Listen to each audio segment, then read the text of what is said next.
Et bonjour à toutes et à tous, bienvenue dans cette nouvelle review de marché, cette nouvelle analyse de marché.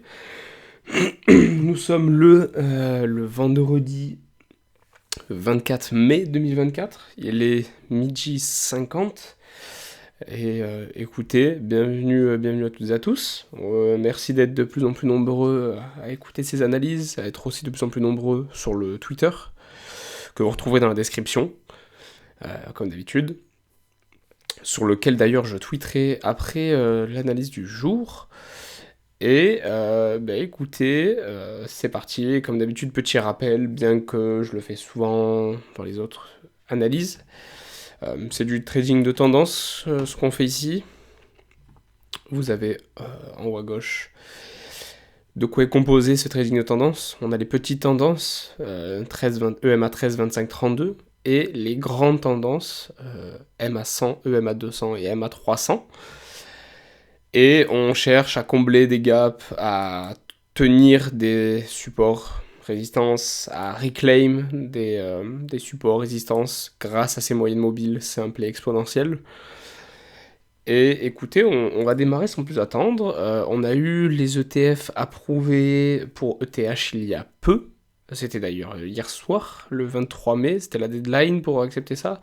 Pas une immense réaction d'ETH, mais tant mieux, j'ai envie de dire, tant mieux. Je m'attendais à titre personnel à un sell the news. Je vois pas. En fait, je partais d'un principe où ça reste fondamentalement une énorme nouvelle. Ça va être encore un afflux de liquidités et d'argent colossal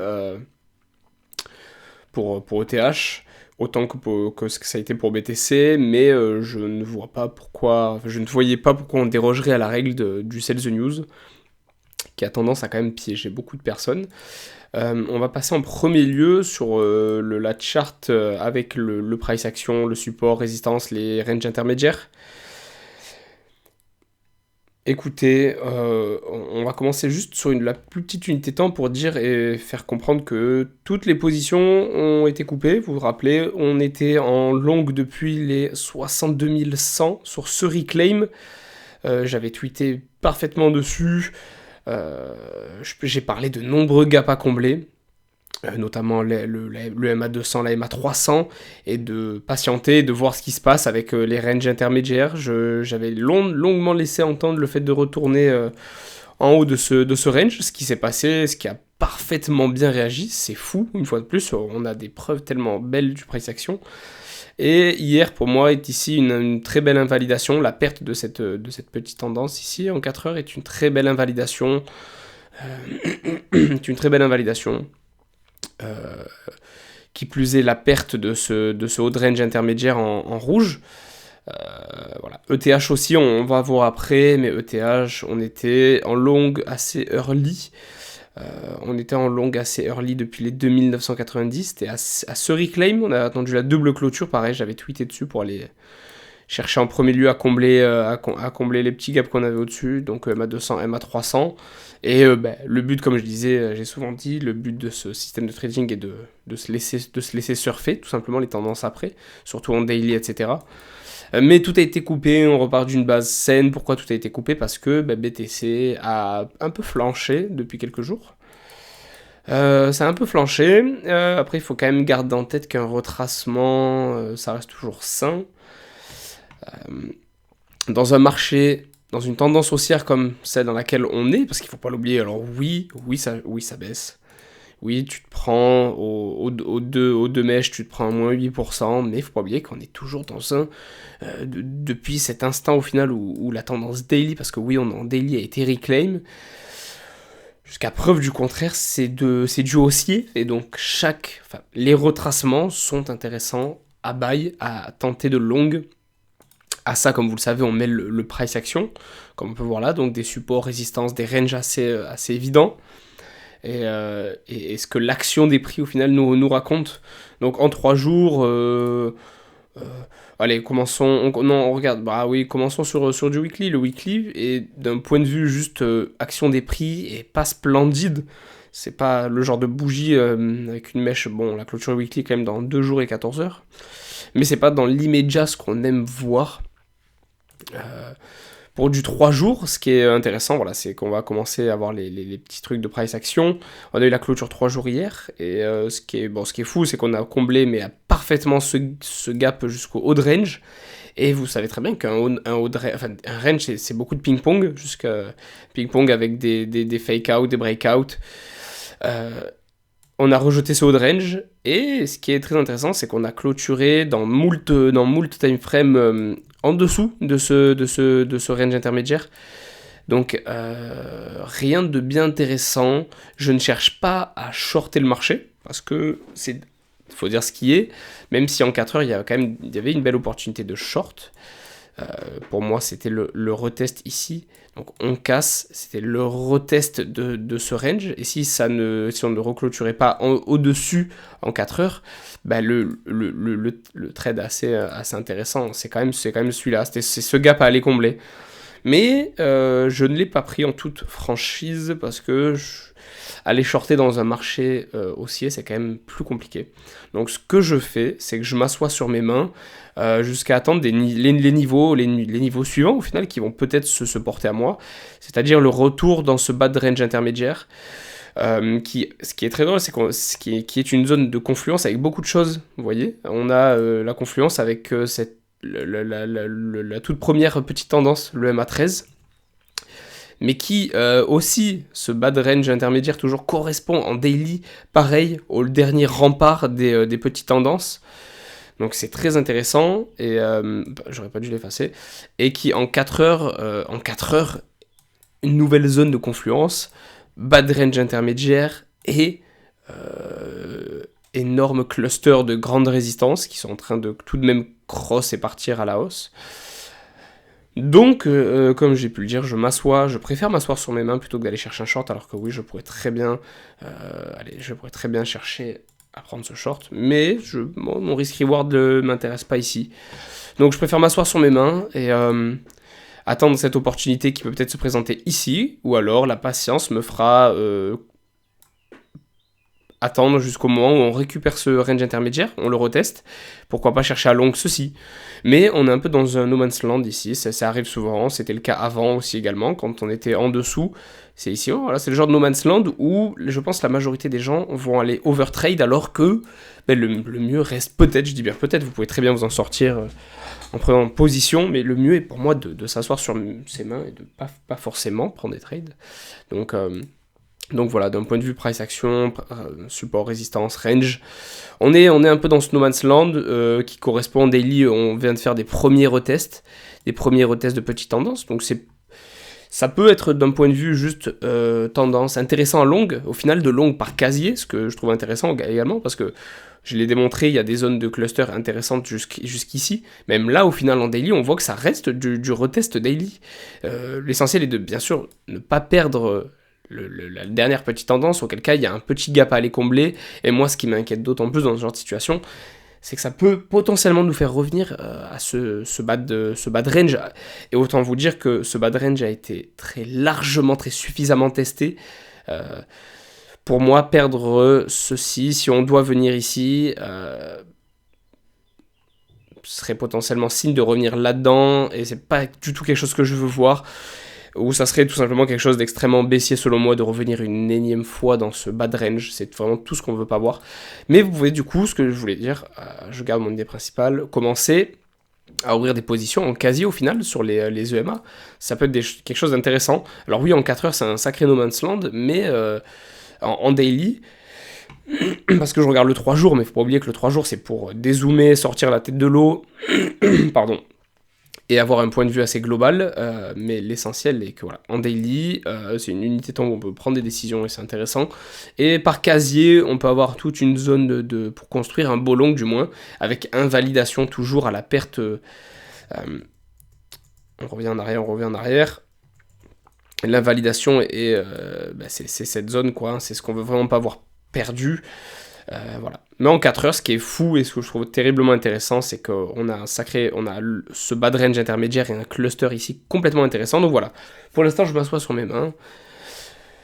C'est soit j'irai prendre des longs un peu plus haut, soit prendre un long un peu plus bas dans ce genre de zone. Mais dans ce no man's land, je ne prends pas de position, mais je le ferai savoir sur Twitter dès que ça sera le cas. Donc voilà, c'est pour ça que je réinsiste, mais venir sur le Twitter, ça peut être intéressant pour vous, plutôt que d'attendre les analyses vidéo. ETH a profité d'une méga surperformance, et ça m'a fait penser que la dernière analyse vidéo, j'ai complètement zappé de parler de la paire ETH-BTC, qui peut être tout bonnement intéressante. On va commencer en grosse unité de temps. Unité de temps, le weekly est enfin un peu beau. Le weekly l'a clôturé dans un certain temps, mais on est peut-être la récupération enfin des petites tendances, donc on va peut-être amorcer quelque chose où on va avoir des gaps à combler. Sans plus tarder, le 3 jours, les petites tendances ont parfaitement été reclaim. À partir de ce moment, on peut se dire qu'en gap à combler, donc du gain de force de ETH, on a vraiment tout ça, quoi. On a tout ça comblé. Je dessine alors que j'ai un outil pour dessiner ça. L'essentiel est que vous compreniez.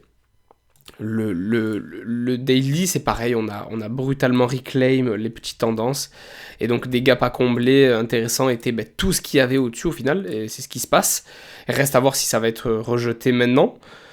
Je pense tout de même, parce qu'on voit même sur le 4 heures, que il y a l'ETF accepté, ETH, cette paire a quand même sous-performé depuis un vrai bon moment. Donc pourquoi pas au final, pourquoi pas peut-être le moment d'avoir un début de surperf de TH. Le 4 heures, il parle pour lui-même, j'ai honnêtement pas grand chose à dire dessus, il parle clairement pour lui-même, il y a tout qui a explosé en 4 heures, donc quand même grosse unité de temps, faut pas oublier, on parle pas de 15 minutes, 1 heure ici. Tout a été reclaim, ça a été retesté, ça commence à être retesté ici, c'est pour ça qu'on peut clairement s'attendre à un gain de force de TH. En daily, dans le pire des cas, on veut juste voir des retests de MA intermédiaire, mais on a quand même clôturé au-dessus en daily. Au final, on se retrouve comme sur BTC et ETH, c'est-à-dire qu'on se retrouve au-dessus de toutes les moyennes mobiles, et on est au-desdessus de la tendance, c'est une tendance haussière. Voilà, on est dans ce même principe de chercher à longue les retests parce que tendance haussière, tout bêtement. ETH... pareil, ETH parle pour lui-même, beaucoup plus propre que BTC. La mèche, la bougie weekly est splendide. Le 3 jours a commencé à reclaim, semi-reclaim ici.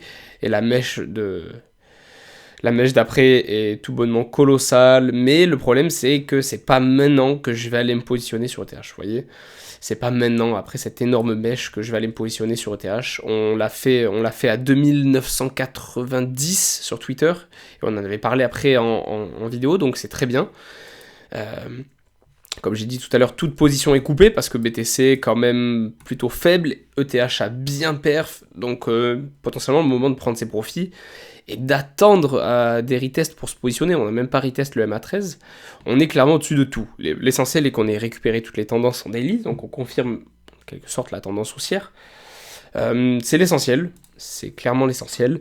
Le 4 heures, intéressant aussi le 4 heures. On a des retests un peu deep des tendances. Ce qui est intéressant, c'est que c'est toujours plus propre, entre guillemets, j'aime pas trop dire ça, mais c'est un peu plus propre que BTC, dans le sens où, si BTC va voir ce fameux cluster ici, que je vous ai parlé en 4 heures et en daily, qui correspond aussi à peu de choses près, du bas des petites tendances, et également le bas du range intermédiaire, et ce qui est terriblement intéressant, c'est pour ça qu'il faut un peu jongler entre toutes les unités de temps sur ETH, BTC, c'est que le temps que BTC aille ici, ça correspondra peut-être à ETH, un simple énième retest un peu plus deep de ces tendances 4 heures. Ça peut être un peu comme avant, comme ici, ça peut être une mèche un peu dégueulasse, mais qui reclôture mine de rien dedans. Voilà. Alors que sur BTC, ça aurait potentiellement été un retest ultime. C'est ce jeu, voilà, pour être tout à fait honnête, pour conclure cette analyse de vidéo, c'est ce genre de point que j'attends.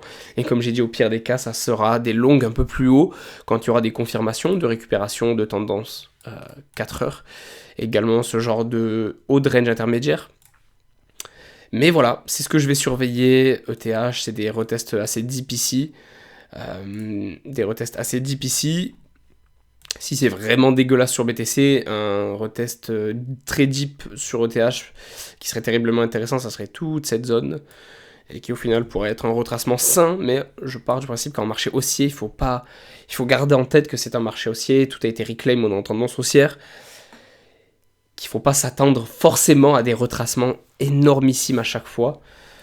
Quand on pense à un BTC où on a déjà eu 8%, il ne faut pas hésiter à buy les retest, comme je dis, potentiellement le faire par casier, parce que voilà, il faut garder en tête que chaque petit dip est intéressant à relong en marché haussier.